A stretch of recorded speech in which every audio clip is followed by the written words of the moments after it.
হে Facebook, তুমি আমায় করিয়াছ ধন্য। ধন্য আমি ধন্য, আমার ভালোবাসাকে আজ পেয়েছি শুধু তোমারই জন্য।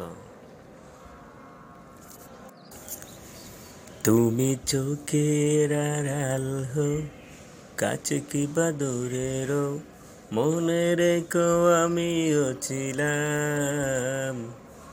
এই মন তোমাকে দিলাম, এই প্রেম তোমাকে দিলাম। এসো সামির এসো, কতক্ষণ ধরে তোমার জন্য বসে আছি এখানে। এসো, আমিও ধন্য তোমাকে পেয়ে, আমিও ধন্য। এই তুমি কেডা? তুমি আমার নাম কিবা করে জানলে? আর তুমি এখানে বসে আছো কেন? এখানে তো আমার প্রিয়তমা বিউটি বসে থাকার কথা। তুমি কেডা? তোমার তো ঠিক চিনতে পারলাম না। আরে সামির, এসব তুমি কি বলছো? আমি তো তোমার বিউটি। তুমি আমাকে চিনতে পারলে না? তোমার সাথে সেই দীর্ঘ 1 বছর যাবৎ ফেসবুকে প্রেম করতেছি। তুমি তো আমার ডাকলে, মেসেঞ্জারে মেসেজ দিলে এখানে বসে থাকার জন্য। তুমি এখানে আসবে বলছিলে। ও আল্লাহ, এ কি কয়? এ নাকি আমার বিউটি?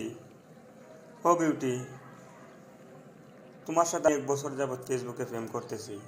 তোমার কতবার বললাম একবার ভিডিও কল দেও, তুমি বললা না, যেদিন দেখা দিবা একবারে সরাসরি দেখা দিবা, শুধু ছবি পাঠাইলা। তোমার তো অনেক সুন্দর দেখলাম, অনেক স্মার্ট, অনেক বিউটিফুল তুমি, কিন্তু তোমার এই অবস্থা কে? তুমি এত কালা কে? এই কি বললি? কি বললি হারামির বাচ্চা হারামি?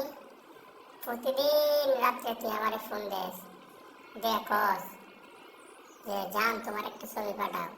তোমারে এক নজর না দেখলে, একবার না দেখলে রাত্রে আমার ঘুম ধরে না। তুমি হইলা পৃথিবীর সবথেকে সুন্দরী একটা মেয়ে। তোমার নাম যেমন বিউটি, তোমারে দেখতেও অনেক বিউটি লাগে। আর এখন বলতেছিস আমি নাকি কালো, আমি নাকি সুন্দর না। দাঁড়া, তোকে দেখাচ্ছি মজা। ও আল্লাহ, এই বজ্জাত মাইয়া কি কয়? সে নাকি আমাকে দেখে নিবে। কোনো পুরুষকে কোনো মাইয়া এই কথা বলতে পারে? ও খুদা, এর কাছ থেকে আমাকে রক্ষা করো। থ্যাংক ইউ বন্ধুরা।